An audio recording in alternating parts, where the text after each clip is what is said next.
ప్రతి సందర్భం ప్రత్యేకం, ప్రతి సంబరం శాశ్వతం. మీ one stop shopping destination Mysore sari Udyog. Suman TV ప్రేక్షకులకు నమస్కారం. శని సంచారం సాధారణ సంచారం కంటే వక్రగతిలో తిరోగమనం జరగబోతుందట అతి కొద్ది రోజుల్లో. మరి అది ఎప్పటి నుంచి ఎప్పటి వరకు?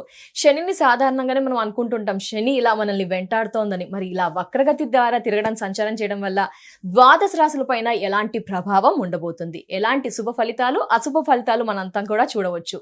అయితే శని వక్రగతి గురించి పూర్తి వివరణ తెలియజేయడానికి మనతో పాటు ఉన్నారు ప్రముఖ జ్యోతిష్యులు గోనుగుంట్ల సురేష్ బాబు గారండి. మనకి ఇంపాక్ట్ ఏ విధంగా ఉంటుంది, పరిహారం అన్ని కూడా తెలియజేస్తా అంటున్నారు. మాట్లాడతాం గురుగారితో. గురుగారు నమస్కారం. గురుగారు సంధ్య గారు నమస్కారం అండి. గురుగారు, సాధారణ సంచారం చేస్తేనే ఇలా శని గ్రహాన్ని మనం అనుకుంటూ ఉంటాం, శని దేవుణ్ణి. ఏంటి గురువు గారు మరి వక్రగతి అంటున్నారు, దీనివల్ల ఏమైనా అశుభ ఫలితాలు ఎక్కువగా చూడవలసి వస్తుందా? అసలు ఈ బజ్ అయితే బాగా నడుస్తుంది, శని గ్రహం పురోగతి అంటున్నారు. ఏంటి ప్రజల మీద ఎలాంటి ఇంపాక్ట్ ఉండబోతుంది, అదంతా కూడా ఒకసారి వివరణ ఎప్పటి నుంచి ఎప్పటి వరకు? ఓం గం గణపతయే నమః. నమస్తే మంజ సంజనాయ శనిచ్చరాయ ప్రసాదం కురు దేవేశ జైనశ్య నమో నమః. ముందుగా మనకి శనికి నమస్కారం చేసుకున్నామండి. శని అంటే స్లో అని మీనింగ్ అండి. స్లో అని మీనింగ్ అనమాట సంస్కృతంలో. శని అంటే దానికి మీనింగ్ స్లోగా ఉండడం. శనిచ్చర అంటే స్లోగా మూవ్ అయ్యే వాళ్ళని శనిచ్చరుడు అంటారు అనమాట. అంటే ఎప్పుడైతే శని ప్రభావం ఉంటుందో మనుషుల మీద అంతా స్లో అయిపోతారు అనమాట. అందుకని అప్పటిదాకా 10 అవర్స్ కష్టపడి 10 రూపీస్ సంపాదించుకుంటే స్లో అవ్వటం వల్ల 15 అవర్స్ కష్టపడినా 8 రూపీస్ వస్తాయి అనమాట. అందుకని చెప్పేసి ప్రతి దాంట్లో స్లోగా ఉంటుంది కాబట్టి దూకుడు అంతా పోయి నిదానం అవుతుంది కాబట్టి పనులు ఫాస్ట్ కావాలనుకున్న వాళ్ళకి మిస్ మ్యాచ్ అవుతుంది. నా ఎక్స్పెక్టేషన్స్ ఇది అవుతుంది, ఎందుకు ప్రతిదీ డిలే, పేమెంట్ డిలే, ఓకే, తర్వాత హెల్త్ తొందరగా తగ్గదు, అది కూడా డిలే. అట్లా ప్రతిదీ ఇలా దీర్ఘంగా నిరాటకంగా సాగుతూ ఉంటుంది కాబట్టి శనిచ్చర అంటారనమాట. అలాంటి శనిచ్చరని మనకి ప్రసాదం కురు దేనశ్య అంటారనమాట. మాకు మంచి కోరికలు ఇవ్వండి, ఓకే, ఫాస్ట్గా రిజల్ట్ ఇవ్వండి అని చెప్పేసి మనం శని భగవాన్ని ప్రార్థన చేస్తూ ముందుకు వెళ్దామండి. ఫస్ట్ మీరు అడిగిన క్వశ్చన్ ఏంటంటే ఎప్పుడు ప్లానెట్స్ క్లాక్ వై డైరెక్షన్, రుచి మార్గం అని చెప్తుంటాం, రైట్ మార్గంలో వెళ్తూ ఉంటాయి అనమాట. తర్వాత అప్పుడప్పుడు కొన్నిసార్లు ప్లానెట్స్ రివర్స్, రెట్రోగేట్ అని ఇంగ్లీష్ లో అంటారు, వక్రగతి అని చెప్పేసి సంస్కృతంలో అంటారు అనమాట. అంటే గ్రహాలు ఎన్నిక వస్తూ ఉంటాయి అనమాట. అంటే రివర్స్ గేర్ లో కారు వెళ్తూ ఉంటాయి. సాధారణంగా గురుగారు ఇప్పటి వరకు క్లాక్ వైజ్ తిరిగారు, ఇప్పుడు యాంటీ క్లాక్ వైజ్. ఇది వచ్చేటప్పటికి మనకి ఈ మంత్ జూలై మంత్ 27th నుంచి డిసెంబర్ 11th వరకు 4.5 months మాత్రం ఈ యొక్క ప్రభావం ఉంటుంది. అంటే టోటల్ గా శని 900 రోజులు ఉంటారండి ఒక్కొక్క రాశిలో. చాలా లాంగెస్ట్ పీరియడ్, అంటే 2.5 సంవత్సరం ఒక్క రాశిలోనే శని ఉంటారనమాట. అంటే మనం ముందుగా చెప్పుకున్నాం కదండి, ఆయన స్లోగా ఉంటారనమాట. మూన్ 2.5 days షిఫ్ట్ అయిపోతారు, కానీ శనిగ్రహం 2.5 సంవత్సరం పడుతుంది. అందుకని చెప్పేసి ఏలినాటి ఉన్న అర్ధాశ్రమ శని ఉన్న ఎందుకు చెప్పుకుంటా అంటేనండి, వాళ్ళు చాలా స్లోగా అదే రాశిలో నిదానంగా 900 days శని ఒక రాశి నుంచి ఇంకో రాశికి షిఫ్ట్ అవడానికి పడుతుంది. అదే చంద్రుడు 2.5 days. చూడండి ఎంత ఫాస్ట్ డిఫరెన్స్, చాలా డ్రాస్టిక్ చేంజ్ ఉంది. సపోజ్ మనకు ప్రతికూలమైన పొజిషన్ లో చంద్రుడు ఉన్నాడు అనుకోండి, 2 days లో మూడ్ మారిపోతుంది. ఈ రోజు ఫైట్ చేసుకున్న వాళ్ళు రేపు ఫ్రెండ్స్ అయిపోతారు. బట్ శని అలా కాదు. ఆ శని టైంలో ఫైటింగ్ అనుకోండి, అది 1 year 2 years 3 years, అది ఇంకా 7-5 years. కొంతమంది అనుకుంటారు కదా మేము ఎప్పుడు పలుకోము, పుట్టింటికి మేము ఎప్పుడు పోము, వాళ్ళకి నాకు ఫైటింగ్ వచ్చింది, దీర్ఘకాలికంగా ఉంటుంది. శని వల్ల కనుక ఇలాంటి జరిగితే కొంతమంది డైవర్స్ కేసులు ఇమ్మీడియట్లీ టక్కన అయిపోతాయి. కొంతమంది 2 years 3 years 4 years 5 years ఇంకా అది వెళ్ళిపోతూ ఉంటుంది. శని యొక్క ప్రభావంతో ఉండటం వల్ల ఇలా లేట్గా అవుతాయి అని మనకు చెప్తూ ఉంటారు అనమాట. ఇప్పుడు బిజినెస్ స్టార్ట్ చేయాలనుకుంటే అలాంటి టైంలో కూడా శని గ్రహం ఇంపాక్ట్ ఉంటుందా? ఖచ్చితంగా అండి. మనకి బిజినెస్ స్టార్ట్ చేశారనుకోండి, మనకి టర్న్ ఓవర్ చాలా ఫాస్ట్గా ఉండాలి. ఇమ్మీడియట్గా కొంటాం అమ్మటం మధ్యలో మనకి ప్రాఫిట్ కొంత తీసుకుంటాం కదా. ఎప్పుడైతే ఈ శని ప్రభావంతో ఉన్న వాళ్ళు బిజినెస్ స్టార్ట్ చేస్తే వాళ్ళ దగ్గరికి కస్టమర్స్ రారు, శని అనుగ్రహం లేనట్టు స్లోగా అవుతుంది అనమాట. ఆ వారం మనకి బయట అన్ని అప్పులు పెరిగిపోతుంటాయి కదండి, రెంట్లు కట్టుకోవాలి, శాలరీస్ ఇచ్చుకోవాలి. ఆయన ఏమో స్లోగా అప్పుడొక కస్టమర్ వస్తుంటే అలాంటి కస్టమర్స్ వస్తూ పాటు ఫాస్ట్గా రొటేషన్ అవుతూ ఉండాలన్నమాట. అందుకని ఏళ్ళు నడిచిన టైంలో ఈ బిజినెస్ లో అవన్నీ కొంచెం పక్కన పెట్టండి అని చెప్తూ ఉంటారు. వివాహ సందర్భంలో గురుగారు మరి శని యొక్క ప్రభావం అంటే జనరల్ గా మనకి 22, 24, 25 అనుకోండి, వీళ్ళకి 31, 32, 33, 34 10 years పెరిగిపోతుంది స్పాన్. లేట్ గా అవుతుంది. ఈ లోపు వాళ్ళు ఎన్ని పూజలు చేసినా ఏది చేసినా కానీ అది పోదనమాట. అలా రకరకాలుగా ఎక్కడైనా సరే శని అంటే లేట్ అవుతుందని దాని మీనింగ్ అండి. బట్ ఇదంతా సాధారణ సంచారం వల్లే అంటారా? అదంతా సహజంగా శని ప్రభావం వల్ల జరిగే పరిస్థితులను మనం చెప్పుకోవచ్చండి. మరి జనరల్గా మరి ఓన్లీ నెగిటివ్ అండ్ పాజిటివ్ లేదంటే ఫస్ట్ శని వచ్చేటప్పటికి కర్మ ఫలదాత అని చెప్తూ ఉంటారు. అంటే మనకి వర్క్ సరిగా జరిగి దానికి రిజల్ట్ రావాలి అంటే శని యొక్క ప్రభావం మన మీద ఉండాలన్నమాట. శని Okay, చక్కగా ఉంటే ఏమవుతుందంటే అనుకున్న పని అనుకున్న విధంగా అవుతుంటుంది. శని సరిగా లేకపోతే అనుకున్న పని అంతా లేట్ అయిపోతూ ఉంటుంది. ఓకే గురుగారు. రెండోది శని వచ్చేటప్పుడు డిసిప్లైన్. కొంతమంది బై బర్త్ చాలా హైలీ డిసిప్లైన్లో ఉంటారు. చూడండి సీనియర్ ఎన్టీఆర్ గారు ఉదయాన్నే మార్నింగ్ లేగటం, యోగా చేయటం, పాత్రలో ఉన్నప్పుడు హైలీ డిసిప్లైన్గా ఉంటూ ఉంటారనమాట. వర్క్ కూడా చాలా డిసిప్లైన్గా చేస్తూ ఉంటారు. సో ఎవరికైతే ఇండిసిప్లైన్గా ఉంటారో వాళ్ళు సరిగా ఎంటర్టైన్ చేసి సరిగా రిజల్ట్ కూడా రాదు. అలానే శని వచ్చేటప్పటికి లేట్ అని ఇప్పటిదాకా మనం చెప్పుకున్నాం. శని ఇంకొకటి ముఖ్యమైనట ఆయుర్దాయం. అంటే శని గనుక చక్కగా ఉంటే వాళ్ళకి ఆయుష్ చాలా ఎక్కువగా ఉంటుంది, దీర్ఘాయు ఉంటుంది అని చెప్తూ ఉంటారు. 8th హౌస్లో శని కనుక ఉంటే వాళ్ళకి 80+ ఇయర్స్ 90 ఇయర్స్ బతుకుతూ ఉంటారు అనమాట. అలానే శని వచ్చేటప్పటికి మనకి శ్రమకు తగిన రిజల్ట్. నెక్స్ట్ ఆధ్యాత్మికత, స్పిరిచువాలిటీ. కొంతమందికి ఆధ్యాత్మిక శక్తి ఉంటుంది కానీ దాన్ని ఎన్కాష్మెంట్ చేసుకోవాలన్నమాట. అంటే ఒక ఆధ్యాత్మిక శక్తి ఉండి ఆ యొక్క మంత్ర సిద్ధి మనకు వచ్చేసి ఆ సిద్ధిని మళ్ళా మనం ఉపయోగించుకోవటానికి కావాల్సిన శక్తి కూడా శని నుంచి వస్తుంది అని చెప్తూ ఉంటారు అనమాట. ఈ ప్రకారంగా శని కనుక చక్కగా వచ్చే స్థానంలో ఉంటే వాళ్ళు ఎలాంటి పదవినైనా పొందుతూ ఉంటారు.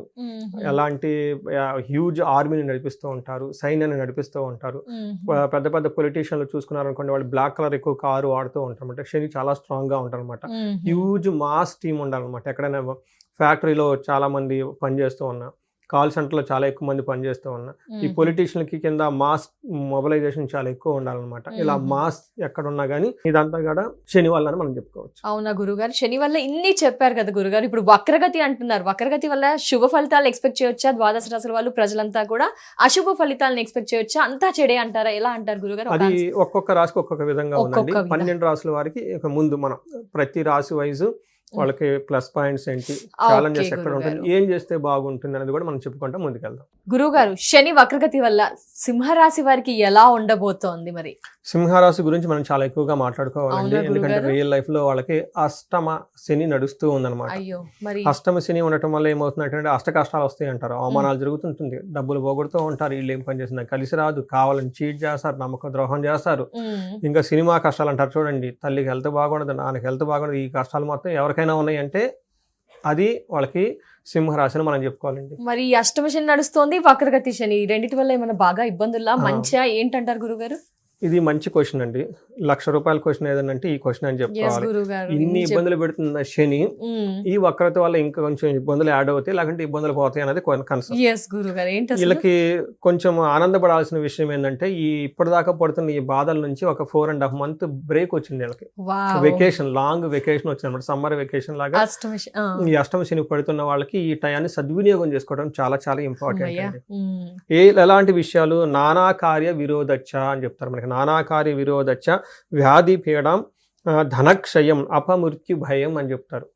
జనరల్గా అష్టమంలో శని ఉండటం ఏమవుతుందంటే అపమృత్యు భయం. ఎప్పుడు పోతామో, ఏమవుతుందో, నేను పోతే పిల్లలేం జరుగుతుంది, నా జాబ్ పోతే ఏమవుతుంది, ఈ ఇల్లు ఉంటుందా పోతుందా, అమెరికాలో ఉంటానా పోతానా, ఈ టైపు భయంగా ఉంటూ ఉంటారు అనమాట.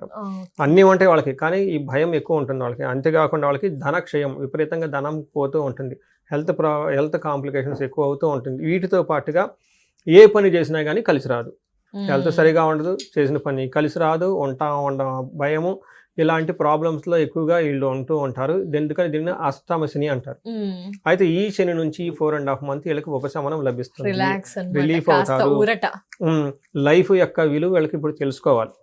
ఎందుకంటే శని ఏం చేస్తాడంటే లైఫ్ ఎంత ఇంపార్టెంట్, మనం ఇవ్వకూడని వాటికి విలువించుకుంటా పోయి, చేయకూడని పరిచయాలు పెంచుకుంటూ ఉండి, మన ధనాన్ని, సంపాదించిన ధనాన్ని సరైన మార్గంలో ఉపయోగించకుండా ఉంటే ఇన్ని రకాల ప్రాబ్లమ్స్ వస్తాయి అని శని చూపిస్తూ ఉన్నాడు. కాబట్టి ఇప్పటిదాకా ఒక లెసన్ ఈ 4.5 monthలో కరెక్ట్గా సరి చేసేసుకొని ఏమన్నా మిస్టేక్లు అవన్నీ ఉన్నా, ఏమన్నా టఫ్ అయిన ప్రాబ్లమ్స్లో ఉంటే వాటి నుంచి బయటపడే ఒక అవకాశం ఉంది. కాబట్టి వాటి మీద ఎక్కువగా ఫోకస్ చేస్తే బాగుంటుందండి.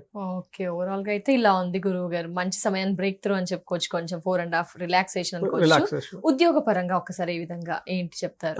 ఉద్యోగంలో ఇప్పటిదాకా ఎవరైతే ఉద్యోగాలు రాకుండా ఉన్నారో వాళ్ళకి ఉద్యోగం వచ్చే అవకాశం ఖచ్చితంగా ఉంటుంది.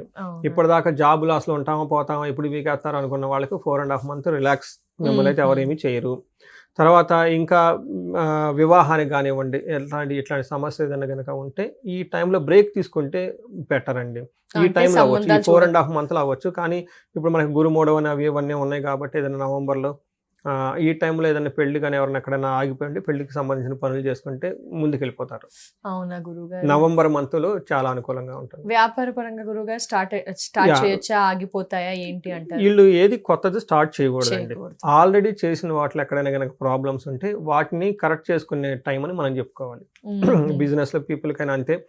చాలామంది బిజినెస్ పీపుల్ ఆల్రెడీ సఫర్ అవుతూ ఉన్నారు స్టార్ట్ చేసుకొని, లేదంటే కొత్తగా ప్రమోషన్స్ వచ్చి అందులో ఇబ్బంది పడుతున్న వాళ్ళు ఉంటారు, లేదంటే కొత్తగా బిజినెస్ చేసి ఇబ్బందులు పడుతూ ఉంటారు, కొత్తగా ఫ్రెండ్స్ ఎవరో ఉండేసి దాంట్లో మళ్ళీ ఇబ్బంది పడుతూ ఉంటారు.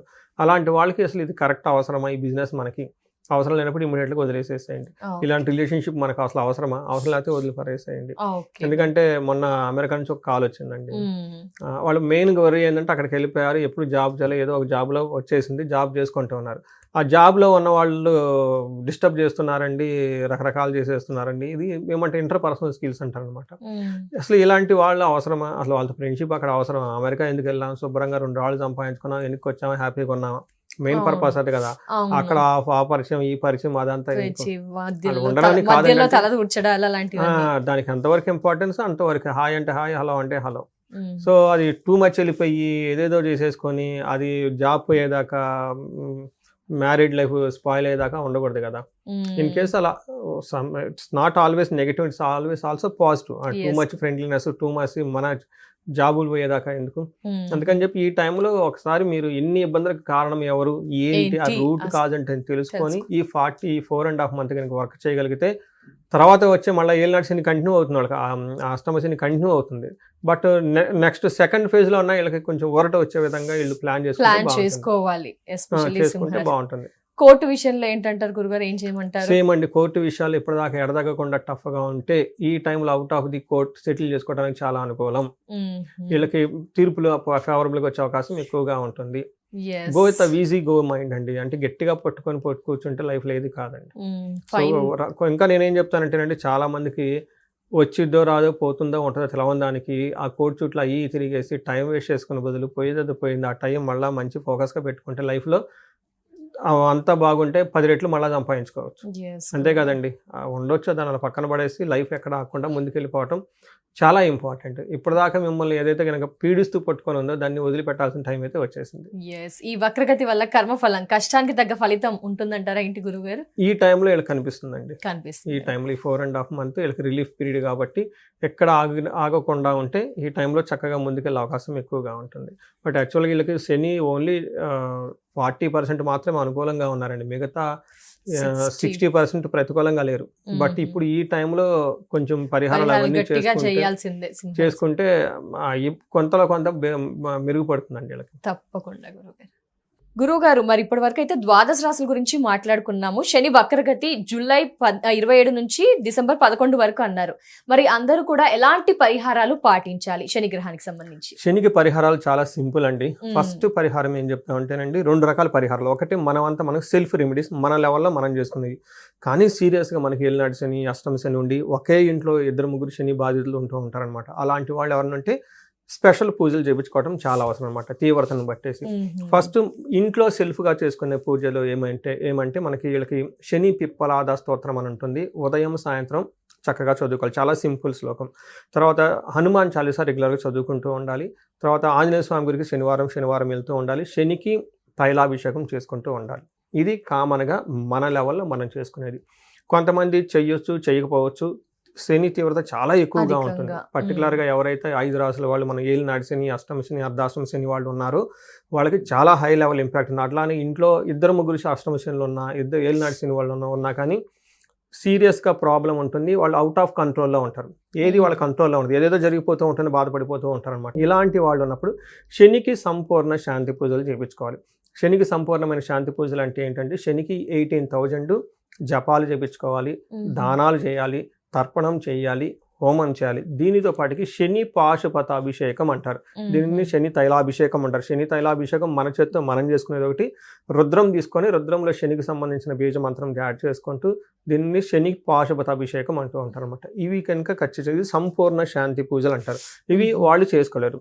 అవి అవును గురువు గారు, బ్రాహ్మణులు పెద్దల పిలిపించుకొని ద్వారా. వాళ్ళ దగ్గర చక్కగా చేపించుకొని ఏమేమి చేయాలి, జపము, దానము, హోమము, తర్వాత తైలాభిషేకం ఇవి చేయించుకొని వీలైతే దానికి తోడు ఇంకా ఏమైనా వాళ్ళు ఇండివిజువల్ జాతకం కనుక చూపించుకొని ఇంకా ఏదైనా గ్రహాలు ఉన్నా ఏదైనా ఉన్నా వాటిని కూడా చేయించుకుంటే ఒకేసారి అయిపోతుంది. ఇలా చేయటం వల్ల చాలా త్వరగా ఈ యొక్క శని ప్రభావం పోయేసి పరిస్థితి అంతా కంట్రోల్లో వచ్చేస్తుంది, స్మూత్గా వెళ్ళిపోతూ ఉంటుంది అనమాట. మీ ఆధ్వర్యంలో నిర్వహిస్తారా గురుగారు దీనికి శని పాశుపతాభిషేకం? ఖచ్చితంగా అండి, ప్రతి శనివారం ఇద్దరికి కానీ ముగ్గురు కానీ ఖచ్చితంగా ఉంటుంది నా దగ్గర. అందులో నువ్వు శనివారం వచ్చిందంటే ఎన్ఆర్ఐలో వాళ్ళు గ్యారెంటీగా చేయించుకుంటూ ఉంటారు, ఎవరైతే బాధలు పడుతూ ఉంటారో శనికి సంబంధించి. వీటితో పాటు ఇంకా ఏదైనా వాళ్ళు ఇండివిజువల్ జాతకం చూపించుకొని దీనికితో పాటు ఇంకేమైనా ఉందో అవి కూడా కలిపి చేయించుకుంటే చాలా బాగుంటుంది. సో అందరూ ఈ ఇప్పటిదాకా మనం చెప్పుకున్న 4.5 months ఎలాంటి ప్రాబ్లం ఉన్నా అవన్నీ అధిగమించాలని, వీళ్ళందరూ అష్టైశ్వర్యాలతోటి భోగభాగ్యాలతో ఉండాలని, జీవితంలో ప్రతి ఒక్కళ్ళు చాలా చురుగ్గా ముందుకెళ్ళిపోయి అన్నీ సాధించుకోవాలని చెప్పేసి మనం కోరుకుందామండి. నమస్తే. ధన్యవాదాలు గురుగారు, నమస్కారం.